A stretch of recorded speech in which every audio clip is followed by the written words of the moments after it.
Jesús, son tus palabras, es tu amor, cuán glorioso eres Jesús, es tu poder, fue tu cruz la que me salvó, me rescató. Un momento allí nos dio libertad. Te doy gloria, gloria. Te doy gloria, gloria. Te doy gloria, gloria. A ti Jesús. Te doy gloria, gloria. Te doy gloria, gloria. Te doy gloria, gloria. A ti Jesús, cuán hermoso eres Jesús, son tus palabras, es tu amor, cuán glorioso eres Jesús, es tu poder, fue tu cruz la que me salvó, me rescató. Un momento ahí nos dio libertad. Te doy gloria, gloria. Te doy gloria, gloria. Te doy gloria, gloria. A ti Jesús. Te doy gloria, gloria. Te doy gloria, gloria. Te doy gloria, gloria. A ti Jesús.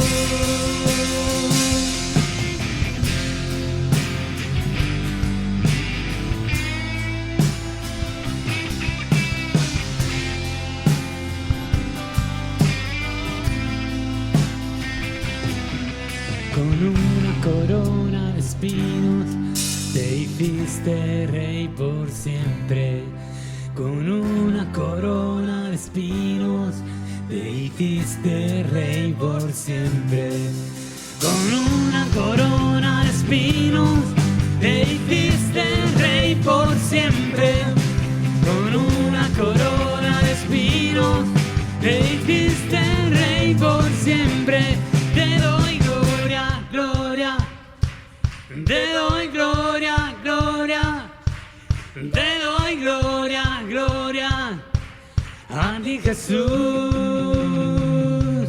Te doy gloria, gloria. Te doy gloria, gloria. Te doy gloria, gloria. A ti Jesús. Te doy gloria, gloria. Te doy gloria, gloria. Te doy gloria, gloria. A ti Jesús te damos gloria. Te doy gloria, gloria. Te doy gloria, gloria. Te doy gloria, gloria. A ti Jesús.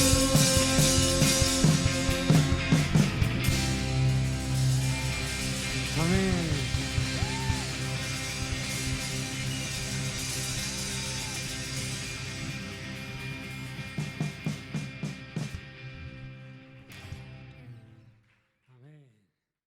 El Señor es nuestro refugio. Él es el Dios de los refugiados. Nosotros somos unos refugiados. Y hemos venido bajo la sombra del Omnipotente. Bajo sus alas estamos seguros. Y cuando tú le das refugio a otra persona, es como si lo estuvieses haciendo con el mismo Señor. Así que, si quieres glorificar al Señor con tu vida, como bien ha dicho Pedro, en esta situación humanitaria, y te recuerdo que eres un humano, no eres un extraterrestre, todavía hay muchas maneras de colaborar. Bueno, es inevitable hablar de este tema.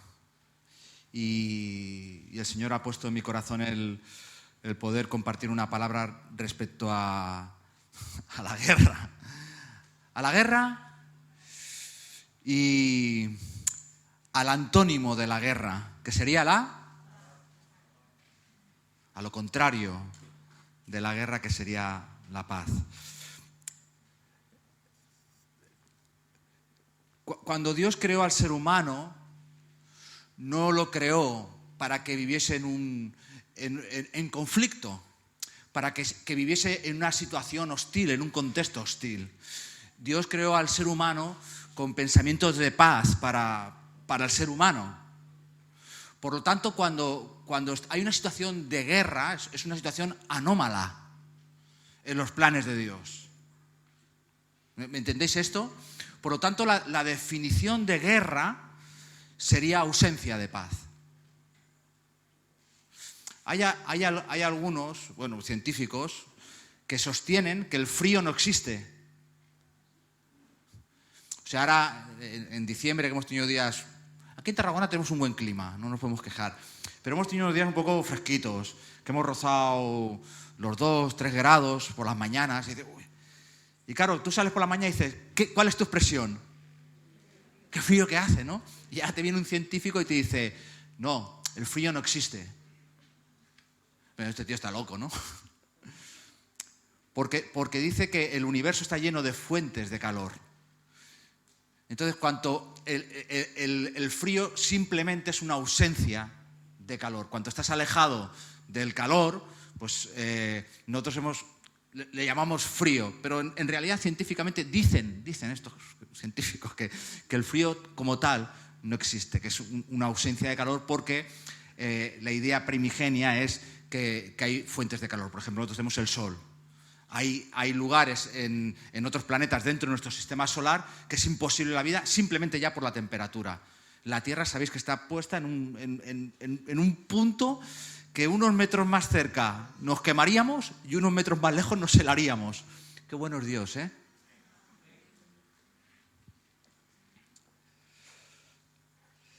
Claro, ahora hablamos de este señor, Vladimir. Nos gusta más llamarle Putin. Ahí lo dejo.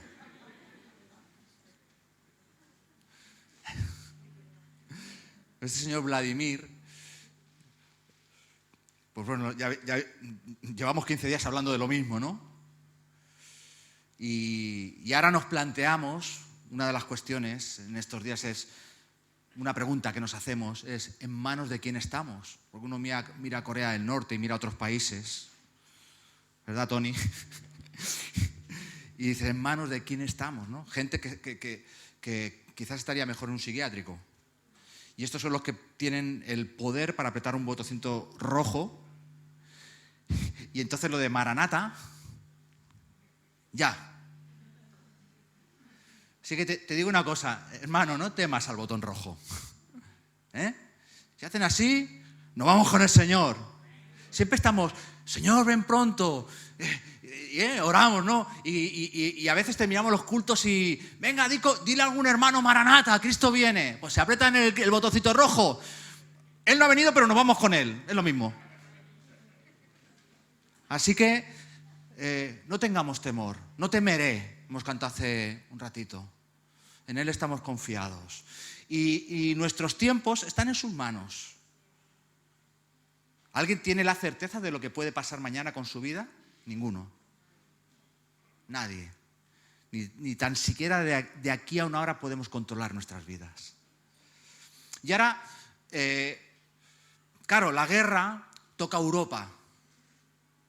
Y entonces, claro, como ha tocado a Europa, el daño colateral directo es que ha tocado tu bolsillo, lo has notado, ¿no?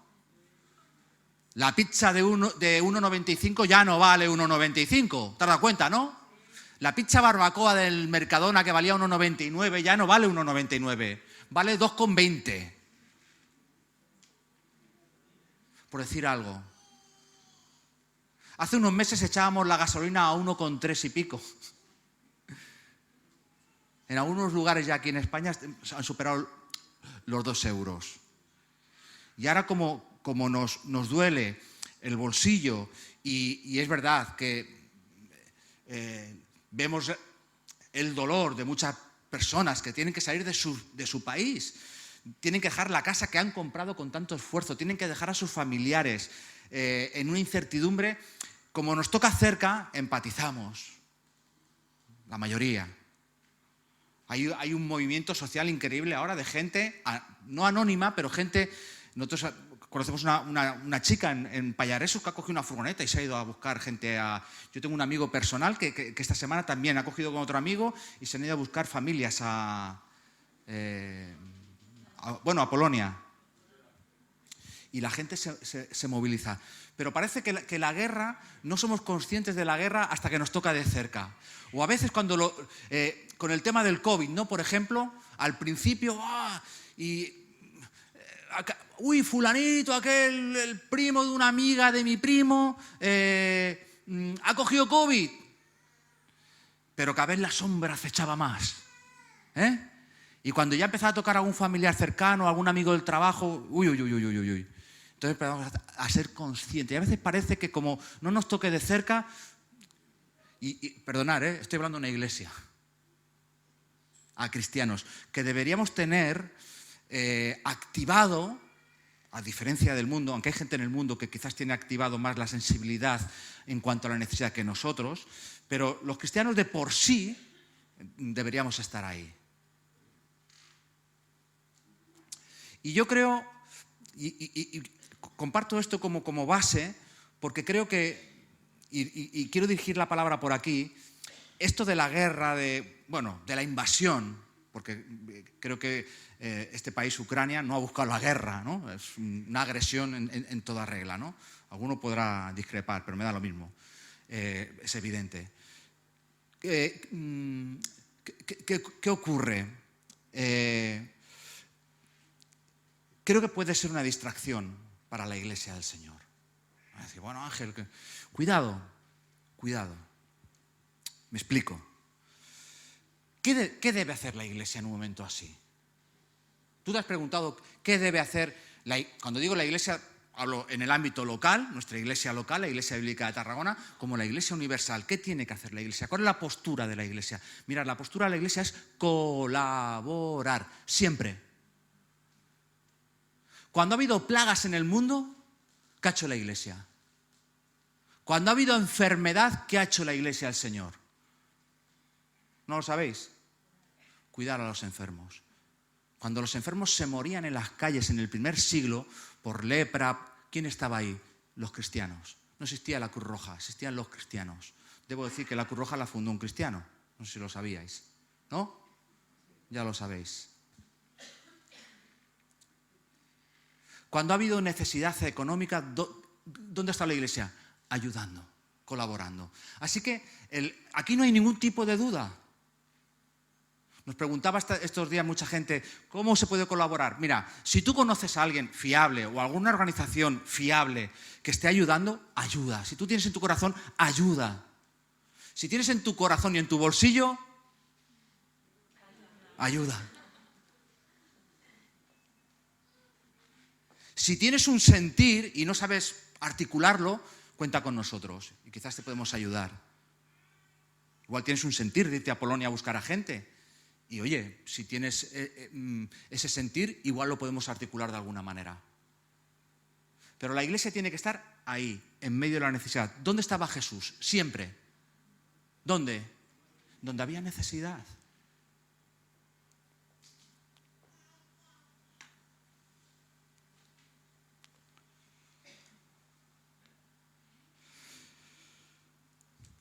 David ya lo decía en el Salmo 27. Y aunque contra mí se levanten guerras, yo estaré. Así que ante esta situación, yo te voy a pedir una cosa como pastor. Estate confiado en el Señor. Y esto es Pedro lo ha dicho, se levantarán nación contra nación. Y hace muchos años, desde que el hombre es hombre, hay guerras en el mundo. Será como dolores de parto, es cierto, que las guerras se irán intensificando en cuanto a crudeza, a maldad y a cortos espacios de tiempo. Y no hace falta que os explique esto a las mujeres porque sabéis cómo va el tema de las contracciones, aquella que hayáis parido. Bueno, prepárate a ir.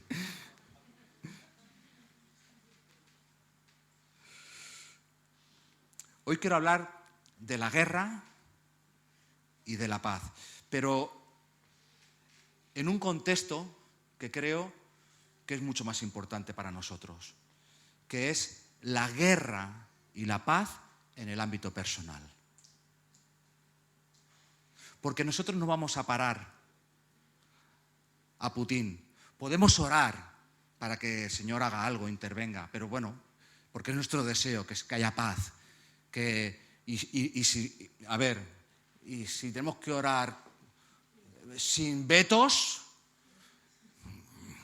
Señor, aniquílalo, mándalo al infierno ya directamente. ¿Os acordáis del Monopoly? Cuando te caías en la cárcel y decía, pasa por la salida pero sin cobrar las 20.000 pesetas, ¿os acordáis? Vete a la cárcel sin... Pues igual, directo al infierno. O sea, sería nuestra oración sincera. Acaba con su... No antepondríamos el amar al enemigo, porque es una situación que nos da rabia. Pero por eso digo, es un contexto, esta guerra, que lo único que podemos hacer es colaborar y orar. Amén. Pero hay otras guerras que se libran en el ámbito personal. Y a veces también hay una ausencia de paz que se libra en el ámbito personal que quizás no le prestamos más atención, que quizás pasan desapercibidas por nuestra vida y quizás hoy es el día de que tú prestes atención. Quiero que me acompañéis a un capítulo que para mí es quizás uno de los versículos. Bueno, este versículo está escrito sin anestesia. O sea, cuando uno lee este pasaje, y ahora explicaré el contexto, no puede quedar impune en lo personal. O sea, te tiene que afectar sí o sí. Y el que me diga que no tiene algo que ver con esto que dice Santiago, está mintiendo, en mayor o en menor porción.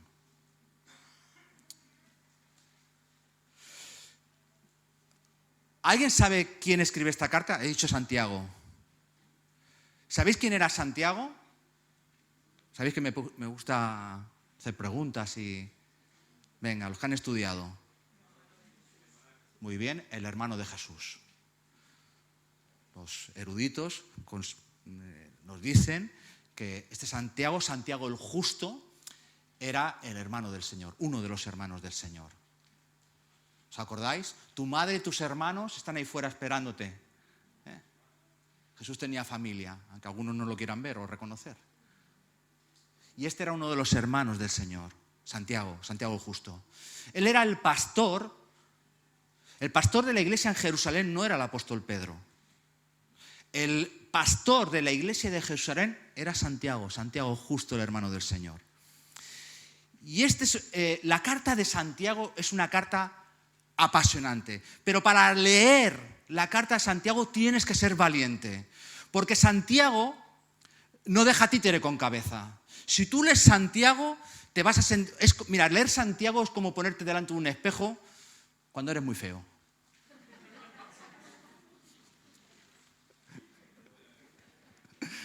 A no ser que sean esos espejos deformes que te engañan. ¡Uy!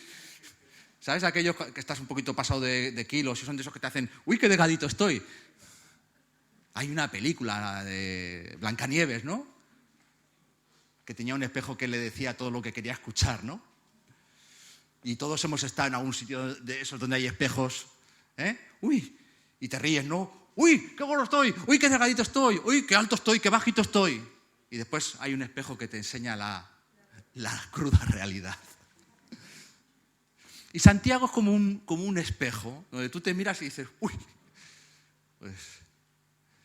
pues parece ser que hay algunas cositas que tengo que solucionar en mi vida. Lo que pasa es que Santiago es perdóname esta expresión, cuando tú lees Santiago, ¿cuántas manos tenéis? Dos, ¿no? Entonces, Santiago es como, no lo voy a llevar a la realidad, es como si te pegase un guantazo así, ¡pah! Pero con la otra mano te recoge la cabeza para que no te hagas daño.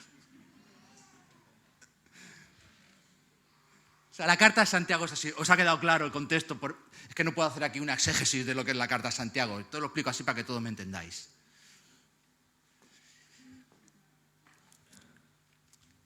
Voy a leer Santiago capítulo 4, versículo 1 al 3.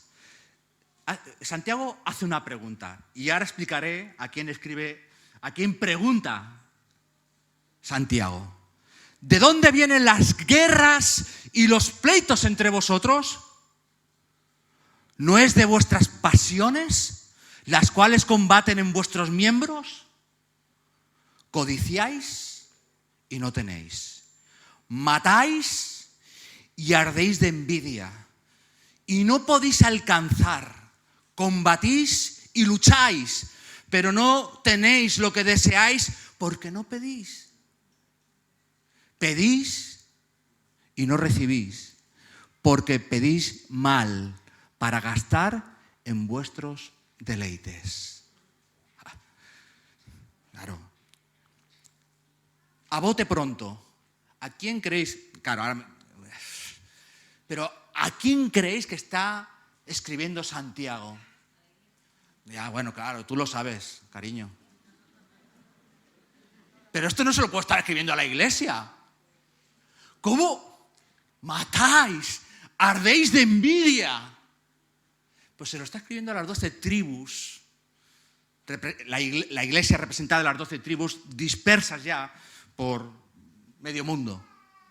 Y Santiago escribe esta carta no a la gente de la calle. Te la escribe a ti y a mí.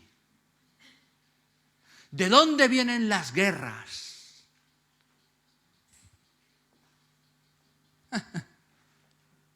Pues aquí tienes la... Y si tú miras el rollo que hay ahí en Rusia y todo esto, es algo genérico. Porque aunque Santiago se está dirigiendo a la iglesia, se podría dirigir a cualquier persona, ¿verdad? ¿Estáis de acuerdo conmigo? Codiciáis y no tenéis. Matáis y ardéis de envidia y no podéis alcanzar. Combatís. ¿Qué significa la palabra guerra?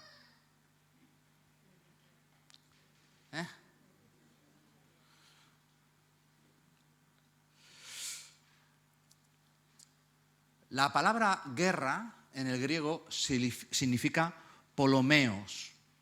También hay una derivada que es pale. Y significa varias cosas, pero todo va a confluir a la misma idea.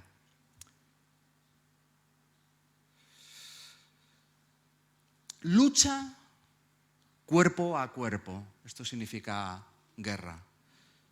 Significa también, en el ámbito cristiano, porque cuando surge la palabra guerra, en muchas partes del Nuevo Testamento, sobre todo, hace alusión a esta definición que voy a decir ahora, voy a compartir con vosotros. Conflicto espiritual en el que se hallan los creyentes. Yo hago aquí un paréntesis. ¿Quieras o no? ¿Me estás escuchando? ¿Quién de aquí levantó un día su mano, quizás en un altar parecido a ese, o yo qué sé, en cualquier sitio, y dijo, Señor, te entrego mi vida, te entrego mi corazón? ¿Sentiste ahí ese sentimiento de justicia, juicio, arrepentimiento, y quizás brotaron de tus ojos algunas lágrimas y ahí entregaste tu vida al Señor? ¿Quién ha hecho este acto en alguna ocasión? Bueno, la mayoría de los que estamos aquí, ¿verdad? Pues mira, en el momento que tú hiciste eso, entraste en una guerra, un conflicto espiritual. Y todos, lo queráis ver o no, estamos inmersos en una guerra, en un conflicto espiritual. Quiero leer 2 pasajes, quiero que me acompañéis. Yo os voy a hacer trabajar hoy con la Biblia. Colosenses capítulo 2.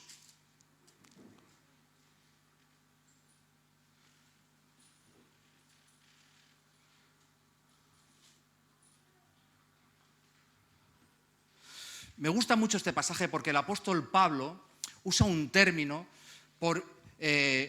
donde habla precisamente, o sea, él da a entender, y no tan solo en esta carta de Colosenses, sino en otras cartas, la guerra que él sostiene, ya no tan solo por su vida, sino por interceder por los creyentes, por nosotros.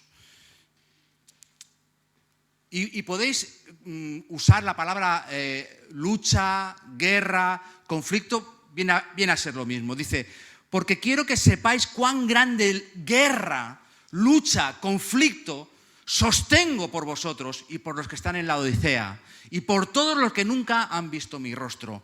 Si echamos para atrás en Efesios, y esta es la madre de todos los versículos que tienen que ver con la guerra, en el capítulo 6, versículo 12, y lo hemos escuchado infinidad de veces, dice el apóstol Pablo, porque no tenemos lucha contra sangre y carne, sino contra principados, contra potestades, contra los gobernantes de las tinieblas de este siglo, contra huestes espirituales de maldad en las regiones celestes.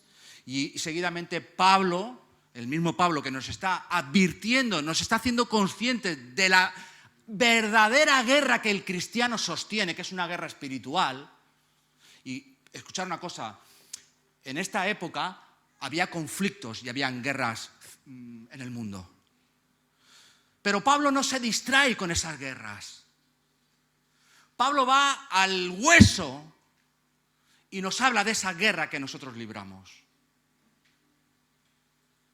Es una guerra que quizás no se ve, una guerra intangible, pero que nos afecta constantemente, cada día, a las 24 horas, que es una guerra espiritual. Qué bueno que el apóstol Pablo, justo después de decir esto, él nos da los recursos para que podamos resistir al diablo, para que podamos combatir. Mira, una cosa de lo que Europa está haciendo es darle armamento a Ucrania para que se pueda defender. No solo restricciones económicas a Rusia y toda esta cosa. Oye, esta gente se tiene que defender. No les van a defender nuestras palabras, necesitan recursos. Y el apóstol Pablo, por hacer un símil, nos hace conscientes del conflicto y también nos habla precisamente de armas, cuidado. Nos habla de una armadura donde hay una espada. Algunos cristianos no belicistas han interpretado que esta espada era solamente de defensa. Y eso es un error. Tú te defiendes de los golpes, pero si tienes que atacar, atacas. Uy, voy a salir hoy a la calle. Claro, ¿quién es mi adversario? Os doy otra oportunidad. ¿Quién es mi adversario? Ahora entraremos ahí. Que esta va a ser buena. Aquí os voy a hackear a todos. Porque creo que estamos mal enseñados. Creo que estamos mal enseñados. Y me tendré que retractar de cosas que he dicho hace años, pero no me importa. Porque uno aprende. Y aprende cuando lee la palabra.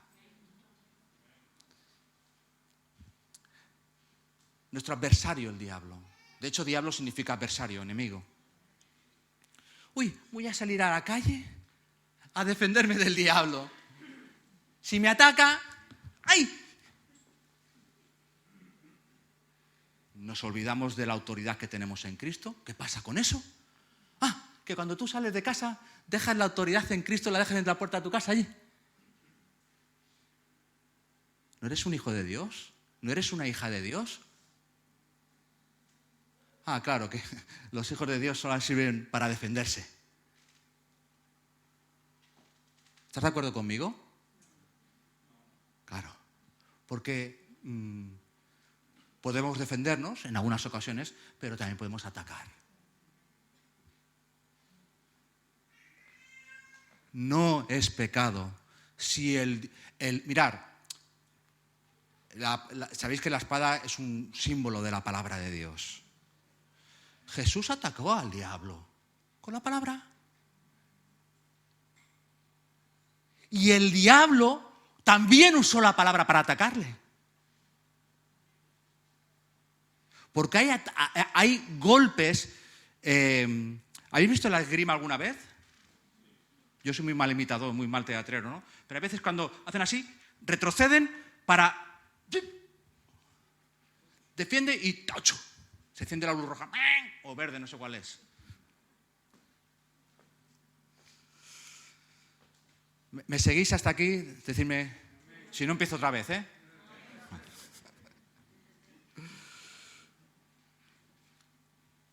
Claro, si yo ahora os pregunto, ¿cuáles son los 3 enemigos del cristiano?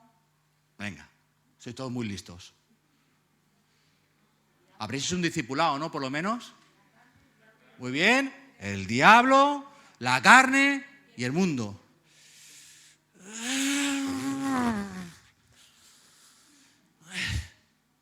Empiezo a no estar de acuerdo con esto. Uy, la lío. Ay, ay, ay. Mirad, nuestro adversario es el diablo. Y punto. Vuestro adversario, no vuestros adversarios, el mundo, la carne y el diablo. No, vuestro adversario, el diablo, está como león rugiente mirando a quien devorar. Esto lo compartí hace unos días con vosotros, ¿verdad? Ven. ¿Por qué hemos llamado al mundo y a la carne enemigos o adversarios? ¿De dónde sacamos en la palabra que el mundo y la carne son nuestros adversarios? Ya vamos pillando el hilo. Con ella no he hablado nada, con mi mujer. El mundo y la carne es la base de operaciones del diablo. Pero no es un enemigo en sí mismo. La carne no es un enemigo en sí mismo. El mundo no es... Hay cosas en el mundo. Mira, de hecho el mundo lo ha creado Dios. Y hay cosas en el mundo que están muy bien. Y el mundo en sí no se establece como un enemigo, sino que es un campo de operaciones, es una base de operaciones donde el diablo influye para destruirnos. ¿Me habéis entendido? Y nuestra carne igual.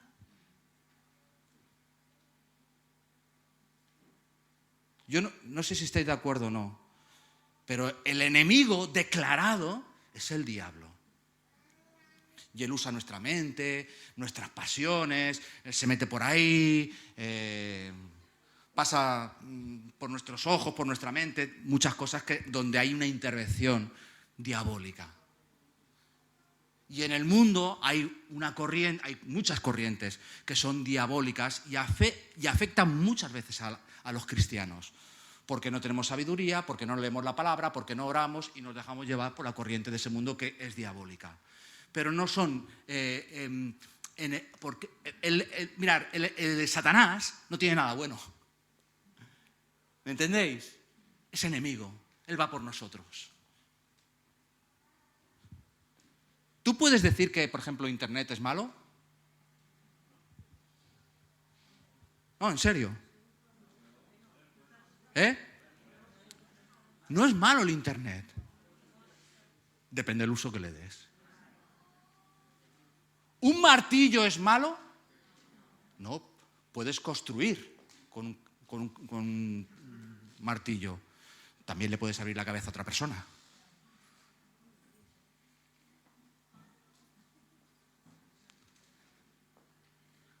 ¿El diablo es bueno? No, ese no. Este es malo. Ese es el enemigo.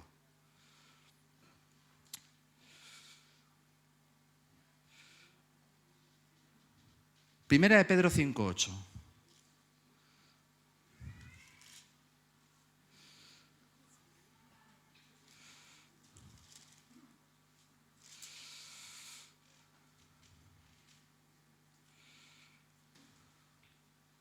Después haré otra mención a este pasaje. Humillaos pues bajo la poderosa mano de Dios, para que Él os exalte cuando fuere tiempo, echando toda vuestra ansiedad sobre Él, porque Él tiene cuidado de vosotros. Sed sobrios y velad. Escucha, sed sobrios, repítelo conmigo, sed sobrios y velad, porque vuestro adversario el diablo, como león rugiente, anda alrededor buscando a quien devorar, al cual resistid firmes en la fe, sabiendo que los mismos padecimientos se van cumpliendo en todos vuestros hermanos en todo el mundo. Mirad, hay algo que a mí me gusta mucho, porque una manera de conocer a Dios es una manera muy, muy sencilla. ¿Os acordáis el otro día que compartí una palabra donde entrevisté a 3 personajes de la Biblia? Y os dije, os animo a que entrevistéis a personajes de la Biblia.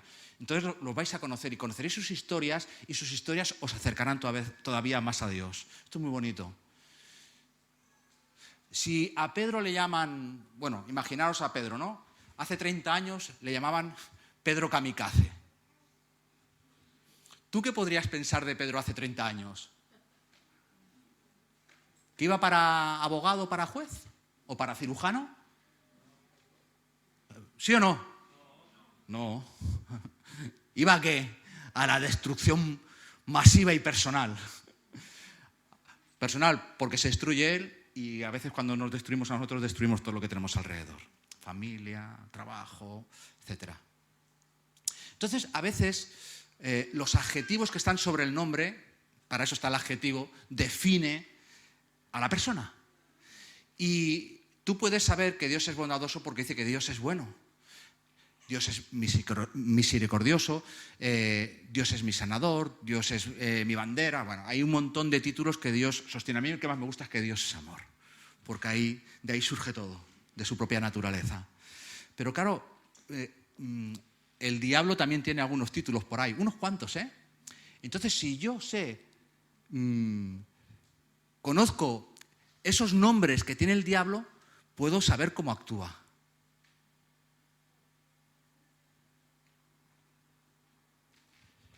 Mirad, hay uno de esos nombres que es curioso, ¿no? Que le llama serpiente antigua. Dice que Satanás es la serpiente antigua.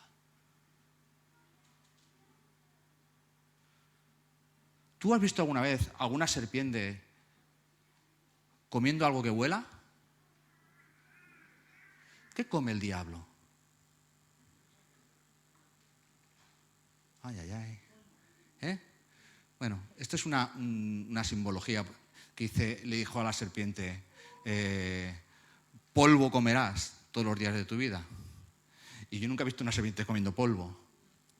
¿O alguien ha visto una serpiente comiendo polvo? ¿Pero qué le dijo Dios al hombre? Polvo eres, ya, el diablo se nutre del ser humano. ¿Lo has pillado? ¿Sí, no?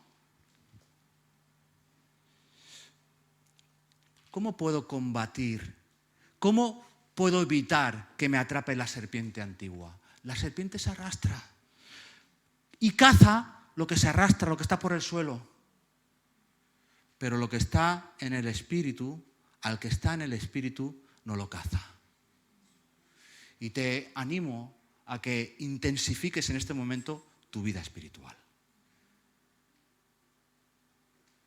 El estar en el espíritu te va a evitar que la serpiente te atrape. Otro título que le pone la Biblia, y aunque ya lo he compartido con vosotros muchas veces, es que me gusta el de león rugiente. El otro día hice un poco de teatro, ¿no? ¿Os acordáis de las leonas, que realmente son las que cazan? Y el león, cuando tiene que cazar al final, es muy vago. No hagamos comparaciones ahora, ¿eh? Mi marido es como un león. No. Pero el león lo que tiene mejor es la vista, no la leona. La leona tiene fuerza, tiene velocidad, tiene instinto de protección y de alimentar a los suyos. El león no. Lo que pasa es que el león tiene buena vista. Y él observa. Y al que ve famélico, al que ve más débil, va a ser al que va a atacar. Entonces yo te digo una cosa, si no quieres que el diablo te ataque, tienes que estar fuerte, tienes que estar veloz, tienes que estar ágil. Y esa velocidad, esa agilidad, esa fuerza, te la da la comunión con el Señor y su palabra. Lo he dicho 1000 veces y hoy lo diré 1001.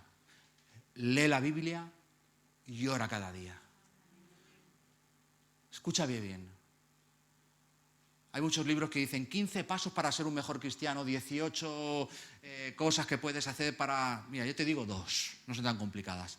Lee la palabra, medita en ella, eso sí.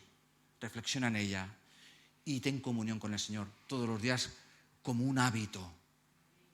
No como, mirar, Dios no es un clavo ardiendo. Dios es tu Padre. Y a veces nos acercamos al Señor como si fuese un clavo ardiendo. ¡Ay, Señor! Lo agarramos allí porque... Y tienes que empezar a experimentar que Dios no es un clavo ardiendo para tu vida. Ni el último bote salvavidas del barco que se está hundiendo.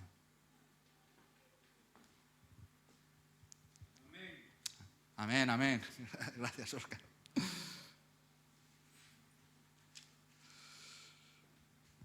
Dice que también el diablo se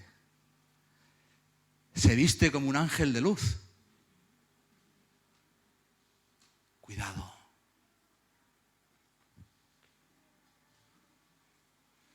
Que no te guíen tus ojos.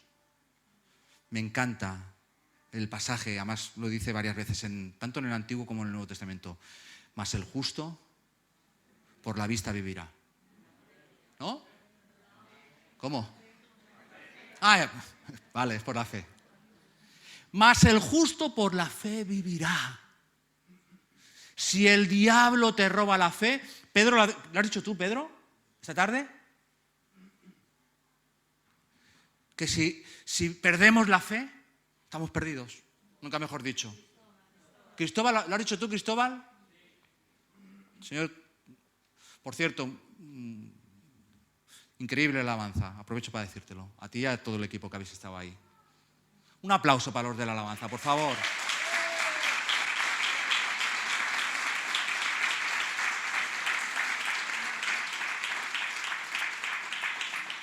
Cuidado con los trucos de magia del diablo, ¿eh? Cuidadito con lo que vemos. ¡Uy! El Señor me ha mostrado. ¡Ay! Qué cosas que pensamos que el Señor nos ha mostrado y es un caramelo envenenado. Cuidadito con lo que vemos. La fe nunca falla. Lo que vemos por fe, eso no sí que no falla. Santiago 4:7. Ya voy terminando, ¿eh? Si alguno se está cansando, ya voy terminando. Esto es media hora más. Aleluya.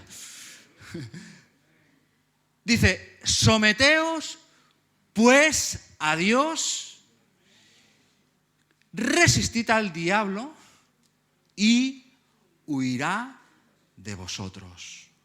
Aquí ya nos habla de una técnica. En artes marciales a veces te enseñan en, no sé qué, en jiu-jitsu o alguna cosa. Dice, cuando te vengan a robar y te hagan así con la navaja, tú le haces así, clic, clic, clic, y ya está, lo dobla. Pues esto es lo mismo. Cuando te venga el diablo, tú sométete a Dios, humíllate delante de la poderosa mano de Dios, resístele. ¿Sabéis lo que significa esta palabra en griego? Lo expliqué hace ya muchos años. Y aquí hay un médico, hay un cardiólogo, no sé, algún que se dedica más a la medicina. Igual tú tampoco lo sabías, Sergio.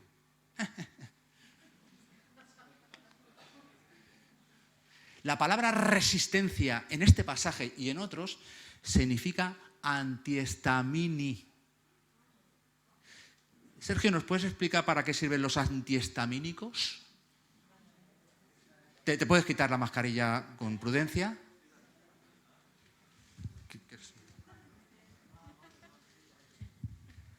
Bueno, la histamina es algo que está en el cuerpo básicamente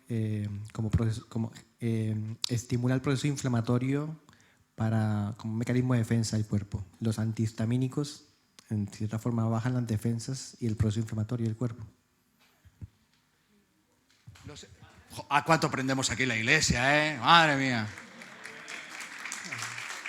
Cardiólogo calificado aquí, Generalmente los antihistamínicos se usan para las alergias. Corrígeme si no me equivoco. Cuando a veces un agente exterior nos ataca y entonces te dan un antihistamínico. Cuando algo que está afuera se mete dentro. Esa es la resistencia. Tenemos que resistir al diablo.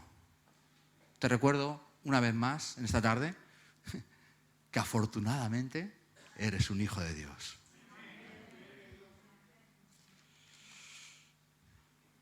Y quiero terminar, déjame beber agua, hablando de la paz.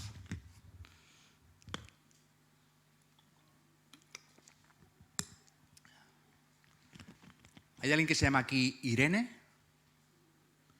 Bueno, sabemos que es la hija de Tere. No hay nadie más que se llame Irene aquí, ¿no?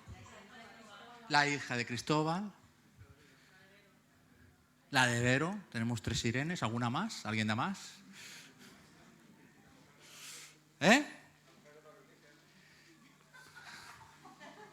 Esa no se congrega aquí, pero oraremos para que se convierta. Y también sea una hija de Dios. Esto significa, en griego, la palabra paz. Irene. No sé si lo sabíais. No paráis de aprender aquí, Oye, ¿dónde puedes estar mejor un domingo por la tarde? En la iglesia.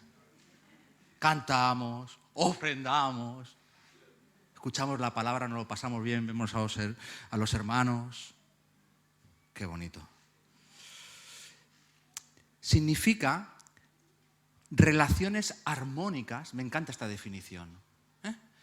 Paz significa relaciones armónicas entre las personas y también entre las naciones. En el contexto bíblico, cuando se usa la palabra paz en muchas ocasiones, tiene esta connotación, relaciones armónicas entre Dios y los hombres. Mirad, ¿sabéis que esta palabra, la palabra paz, está sale en todos los libros del Nuevo Testamento, excepto en uno? ¿Este dato lo sabíais? Pues apuntarlo. La palabra paz sale en 26 de los 27 libros del Antiguo Testamento, excepto en uno que no hace falta, porque es Primera de Juan, donde se habla constantemente del amor de Dios. ¿Y sabéis lo que pasa cuando el amor de Dios viene en tu vida? Que hay paz.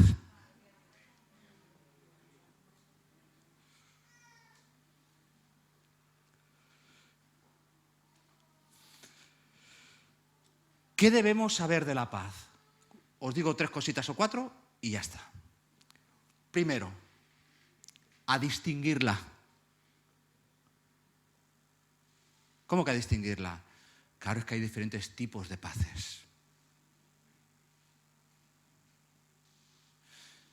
¿Qué es lo primero? Cuando acabo de decir esto, si tú conoces la palabra, ¿qué es lo primero que te viene a tu cabeza? ¿Qué pasaje te viene a la cabeza? Muy bien. Mi paz os dejo. Qué bonito, ¿no? Dice, mi paz os dejo. No sé si es que Jesús se lo pensó, dijo, mi paz os doy. No es una paz como la que da el mundo. ¿Sabéis por qué? Mirad, ahora se están sentando los ministros de Exteriores y de Defensa de Ucrania y Rusia, bueno, eso dicen, para pactar una paz. Pero ¿sabéis lo que es? Es una paz condicionada. Cuando, por ejemplo, un empleado en una empresa tiene guerra con el jefe y hay un conflicto y se sientan para hablar, generalmente llegan a la paz, entre comillas, por medio de condiciones. ¿Es verdad o no? Cuando Jesús está diciendo, hace referencia a la paz del mundo, habla de una paz condicional, que está llena de condiciones. ¿Sabéis cuál es la diferencia con la paz que nos da el Señor? Primero, que es gratuita. Y segundo, que no tiene condiciones. ¿Sabéis por qué? ¿Lo queréis saber de verdad? Porque su paz emana de su amor, de su naturaleza. Y su amor hacia nosotros es incondicional. No hay condiciones. Tú te enfadas con Dios, mandas a la porra a Dios, ¿y sabes lo que hace Dios? No te manda a la porra a ti. Te sigue amando. Tú decepcionas a Dios, Él no te decepciona. Él te sigue amando.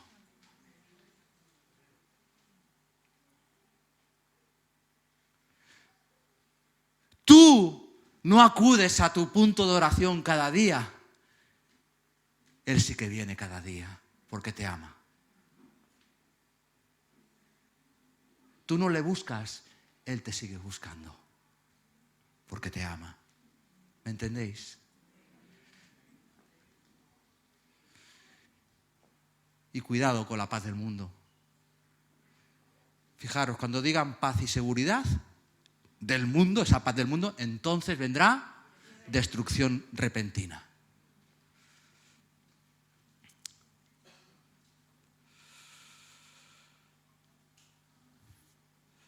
¿Qué más tenemos que saber de la paz? La paz la tenemos que buscar. Mirad, el Salmo 34 nos habla de que busquemos la paz y que la sigamos. Tenemos que ser gente de paz en medio de este mundo. Tenemos que facilitar la paz en nuestro trabajo, en nuestra vida cotidiana. ¿Y con quién debemos aplicar la paz? Claro, con los hermanos de la iglesia, ¿verdad? ¿Eh? ¿Cómo que no?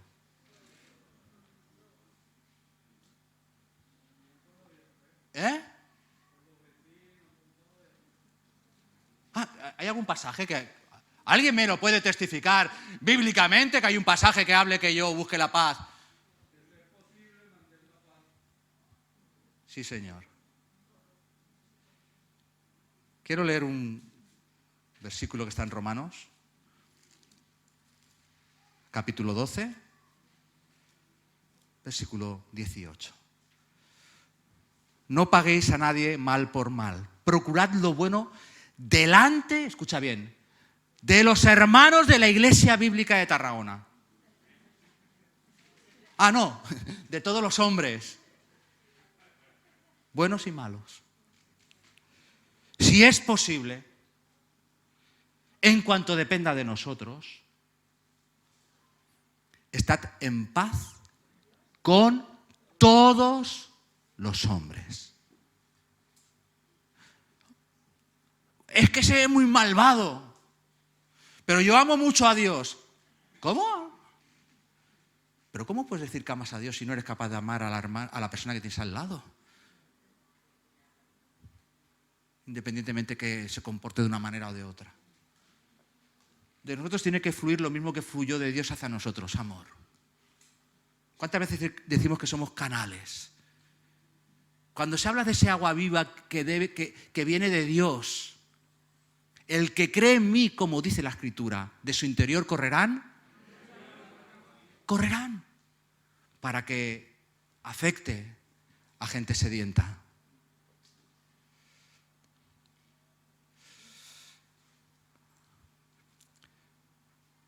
Un par de beneficios, podría nombrar mucho, pero un par de beneficios que nos trae la paz de Dios.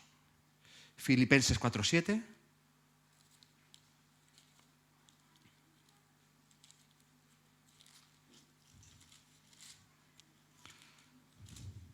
¿Lo tenéis?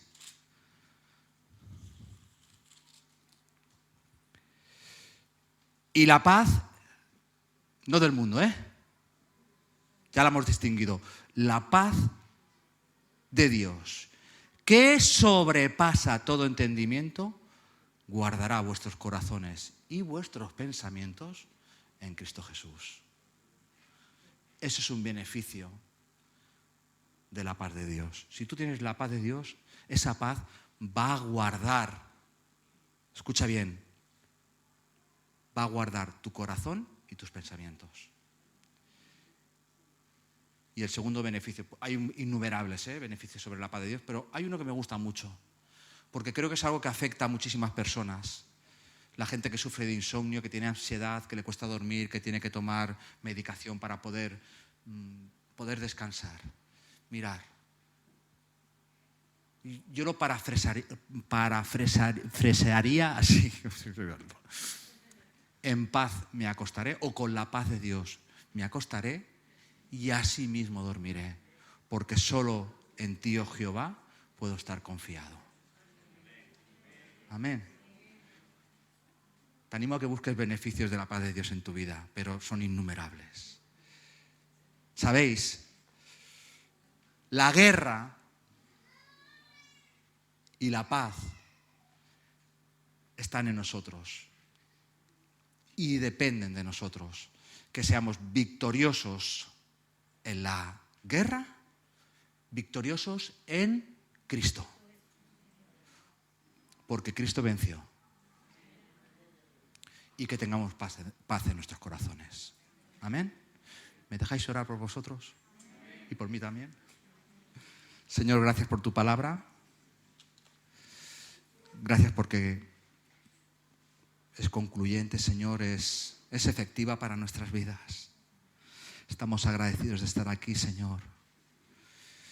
Y yo te pido que, sí, verdad, Señor, como iglesia, que sepamos ocupar nuestro lugar en este momento, en esta situación social, que tu iglesia sepa estar en el punto determinante, en el punto donde tú quieres que esté, Señor. Haznos sensibles a cada uno de los que estamos aquí, Señor. Pero también te pido que en esta tarde tu palabra nos ayude a entender que dentro de nosotros hay una guerra establecida, Señor, directamente con el diablo, donde nuestra carne y el propio mundo intervienen y tenemos conflicto. Y, Señor, que cada mañana cuando nos levantemos, nuestro deseo sea encontrarte a ti, Señor, buscar tu paz, seguirla, y que esa paz la podamos sembrar en todos los lugares donde tú nos pongas, Señor. Gracias por tu presencia en este lugar, gracias porque tú eres bueno y tu bondad y tu misericordia es para siempre. En el nombre de Jesús. Amén.